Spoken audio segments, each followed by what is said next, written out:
Numbers close to 100, 100 के आसपास की संख्याओं की गुणा। मतलब ऐसे नंबर्स का मल्टीप्लिकेशन हम कैसे करते हैं? शॉर्ट ट्रिक के द्वारा। जो 100 के नज़दीक होते हैं, जो 100 के आसपास के नंबर्स हैं, उनके मल्टीप्लाई हम किस प्रकार करते हैं? शॉर्ट ट्रिक से। ये सीखते हैं आज हम। एग्जाम्पल ले लेते हैं। जैसे हमने पहला एग्जाम्पल ले लिया 96 मल्टीप्लाई 94। इस तरीके के नंबर्स जब भी हो तो ये देखते हैं 100 से इनका डिफरेंस कितना है। यहाँ पर 100 से इसका डिफरेंस -4 और यहाँ 100 से इसका डिफरेंस -6। अब होता क्या है, या तो 94 में से 4 माइनस करते हैं या 96 में से 6 माइनस करते हैं। दोनों का आंसर एक ही होगा, 90 हमें पता है। वो आंसर शुरुआत में लिखते हैं। उसके बाद ये दो नंबर्स जो नीचे दिखाई दे रहे हैं इनकी मल्टीप्लाई कर देते हैं। 6 4 जा 24, दैट इज आंसर। इसी प्रकार एक एग्जांपल और ले लेते हैं। सपोज हमें 99 और 99 की मल्टीप्लाई करनी है, इनका मल्टीप्लिकेशन ज्ञात करना है। तो 100 से इनका डिफरेंस देख लेते हैं। 100 से इसका डिफरेंस 1 है और इसका डिफरेंस भी कितना है? 1। उसके बाद इन्हें क्रॉस पर घटा लेते हैं, जैसा बताया था पहले ही। क्रॉस पर माइनस कर लेते हैं। 99 में से 1 माइनस करेंगे तो 98 होगा। उसके बाद नीचे जो नंबर्स हैं इनकी मल्टीप्लाई करके लिख देते हैं। -1 और 1 की मल्टीप्लाई 1 होगी, लेकिन ध्यान रहे इस नंबर्स को हमेशा 2 डिजिट में ही लिखना है। 1 और 1 की मल्टीप्लाई 1 होगी, लेकिन वहाँ तो 1 डिजिट है, तो 2 डिजिट बनाने के लिए इसे 1 ना लिखकर 01 लिखते हैं। यही आंसर होगा। उसके बाद एक एग्जांपल और ले लेते हैं। लेट सपोज हमें 89 और 97 का मल्टीप्लिकेशन ज्ञात करना है। जैसा पहले बताया है, 100 से इनका डिफरेंस देखते हैं। 89 से 100 का जो डिफरेंस होगा, जो अंतर होगा 100 से इसका, वो होगा 11। और यहाँ इसका 100 से अंतर कितना होगा? 3। इसके बाद इसी प्रकार क्रॉस से इन्हें माइनस कर लेते हैं। क्रॉस पर माइनस करने के बाद इनका 89 में से जब 3 माइनस करेंगे तो यहाँ होगा 86। और नीचे जो नंबर्स होते हैं उनकी मल्टीप्लाई कर कर यहाँ लिख देते हैं। 11 3 जा 33, दैट इज द आंसर। इस ट्रिक को सीखने के लिए कुछ और एग्जाम्पल लेने होंगे।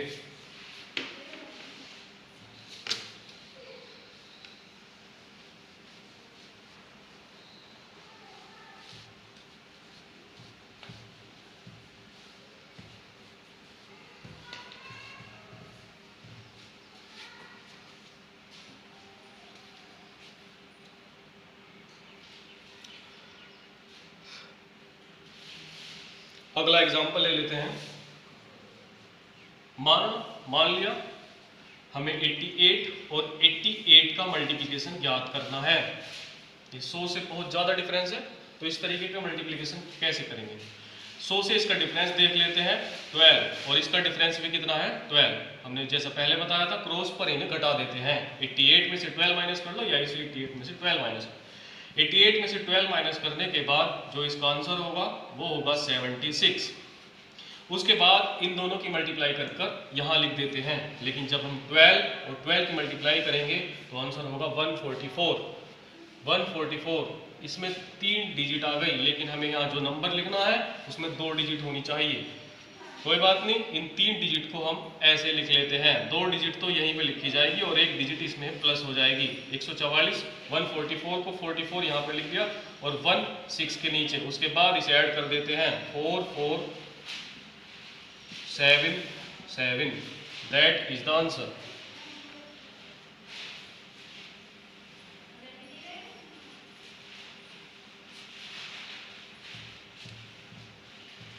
इसके बाद ऐसी संख्याओं, ऐसे नंबर्स के बारे में भी बात कर लेते हैं जो 100 से ज़्यादा होते हैं।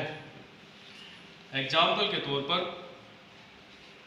यदि हमें 103 मल्टीप्लाई 107 की मल्टीप्लाई करनी हो, 103 मल्टीप्लाई 107 का मल्टीप्लिकेशन की वैल्यू फाइंड करनी हो, 103 मल्टीप्लाई 107, तो किस प्रकार करते हैं? 100 से ये जितने भी ज़्यादा होते हैं, ये जितने भी ज़्यादा होते हैं वो नीचे लिख लेते हैं 3 और 7। उसके बाद क्रॉस पर इन्हें जोड़ देते हैं। ध्यान रखिए, जब संख्याएं 100 से कम थी तो वहाँ माइनस हो रहा था, यहाँ संख्याएं 100 से ज़्यादा है तो ये क्रॉस पर जुड़ेंगी।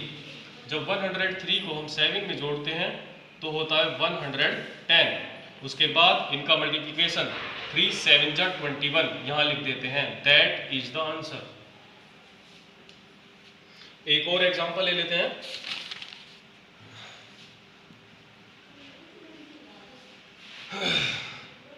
If we want to multiply 105 and 107, तो वही देख लेते हैं ये कितने 100 से ज़्यादा है, यहाँ कितने ज़्यादा है 100 से 5 एंड दिस नंबर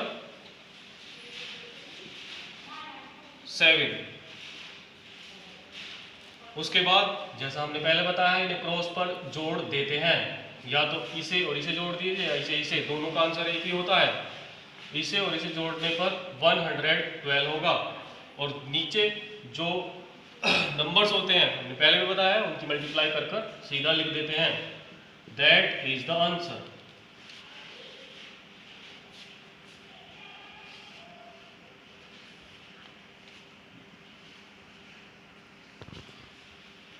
इसके बाद हम ऐसे नंबर्स के मल्टीप्लिकेशन के बारे में डिस्कस करेंगे जिनमें एक number more than 100 and other number will be less than 100। जैसे एग्जांपल ले लेते हैं 99 मल्टीप्लाई 106।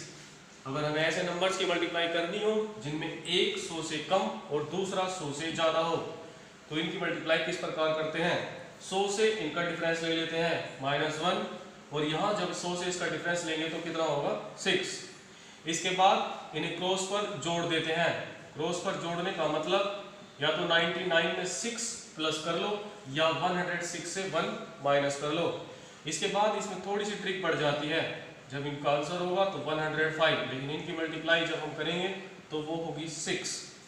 लेकिन इसे इसी प्रकार न लिखकर इसमें थोड़ा सा चेंज कर देते हैं। चेंज यहाँ जितना भी होता है उससे एक कम लेते हैं और 100 में से इधर आने वाले नंबर को घटा देते हैं। यहाँ जितना भी कम होता है उससे एक कम लेकर 100 में से इधर आने वाले नंबर को घटा देते हैं। जब 100 में से इधर आने वाले नंबर को हम घटाएंगे तो ये नंबर 94 होगा। That is the answer.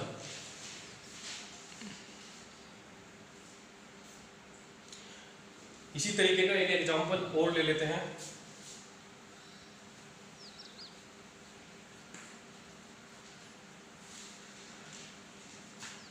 अगर हमें 93 और 112 की मल्टीप्लाई करनी हो, जैसा हमने पहले बताया 100 से इनका डिफरेंस देख लेते हैं। ये 100 से 7 कम है और यहाँ ये 100 से 12 ज़्यादा है, 12 ज़्यादा है। उसके बाद क्रॉस पर इन्हें जोड़ या घटा देते हैं। उसके बाद देखते हैं इस या तो 112 में से 7 माइनस करो या 93 में 12 प्लस करो, दोनों का आंसर एक ही होगा 105। हमने पहले भी बताया है इसमें थोड़ा सा स्टेप बढ़ जाता है जब एक संख्या 100 से कम और दूसरी संख्या 100 से ज़्यादा हो। इसके बाद हम इन दोनों की मल्टीप्लाई करते हैं 84। इधर आने वाले नंबर में एक कम कर देते हैं यानी कि 104 और 100 में से इधर वाली संख्या को घटाकर यहाँ लिख देते हैं। मतलब 100 में से 100 में से 84 को माइनस करना है और यहाँ लिखना है। जब 100 में से 84 को माइनस करेंगे तो आंसर होगा 16। That is the answer. That's it.